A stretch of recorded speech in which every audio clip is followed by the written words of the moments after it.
Nous connaissons les traînées de condensation provoquées par le gel de la vapeur d'eau qui sont produites par des avions normaux et qui disparaissent en quelques secondes.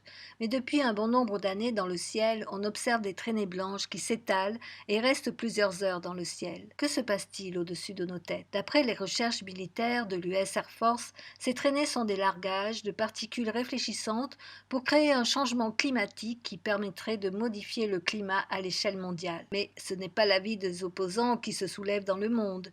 Ils se battent depuis des années contre les chemtrails, qui sont, d'après les analyses, des traînées de produits chimiques répandus illégalement par des avions et qui contribuent, bien au contraire, à favoriser le réchauffement climatique.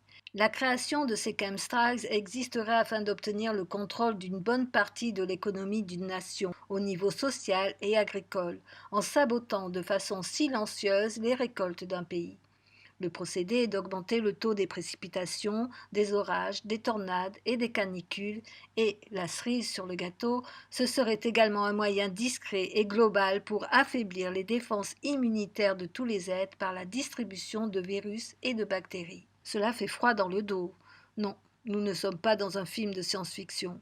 Afin d'approfondir le sujet, j'obtiens un rendez-vous avec la fondatrice et présidente de l'association Axepica. En disant que cette affaire était une affaire d'abord de sécurité nationale. Notre espace aérien est envahi par des tas d'avions clandestins qui crachent des produits chimiques. Tant qu'on arrête de se mentir globalement au niveau du peuple, il faut qu'on voit les choses en face si on veut arriver à des solutions réelles. Car ça ne sert à rien de lancer un mouvement citoyen si on... Il faut savoir que quand on voit la carlingue de l'avion à l'œil nu, ce n'est pas un avion de ligne, car les avions de ligne volent beaucoup trop haut pour qu'on puisse voir leur carlingue à l'œil nu. C'est donc un avion qui vole dans les couloirs militaires, qui est clandestin ou militaire. Mais vous avez des preuves de ce que vous amenez là par rapport à tous ces produits nocifs qui sont donc répandus sur la civilisation? Donc une des analyses les plus intéressantes, c'est celle qui a été menée de manière suivie à 3 reprises, on continue, sur de l'eau de pluie recueillie dans le Doubs, toujours dans les mêmes conditions. Et là on constate une augmentation en flèche de taux d'aluminium, c'est taux aluminium-barium on analysé. De même des analyses de taux de barium dans le sang. Les personnes qui viennent d'en faire récemment ont toutes des taux de barium dans le sang qui pètent au-dessus de 100 microgrammes par litre de plasma, alors que le taux normal mentionné sur les feuilles des laboratoires est de 5 microgrammes par litre.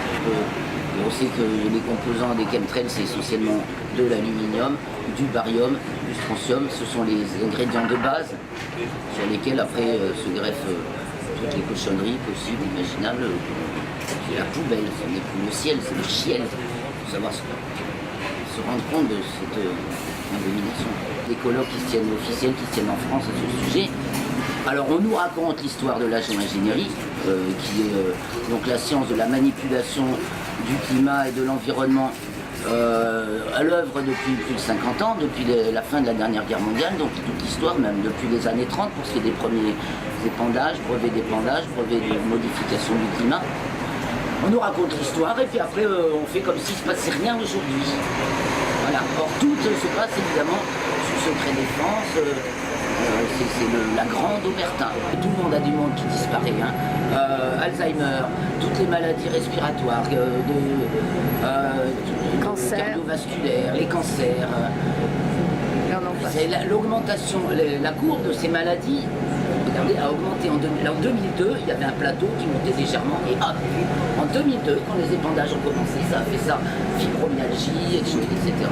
Et qu'on rendez-vous compte quand il y a d'intenses passages d'avion, comme s'il fait beau, la température devient insupportable, et s'il fait gris, comme la couverture devient noire et la température glaciale. Des associations comme vous, il y en a dans le monde entier, vu que les chemtrails, c'est pas juste en France, c'est de partout. C'est dans le monde entier, les pays. Alors les premiers pays gagnés par ce mal, c'était les pays du Commonwealth à partir de 1995.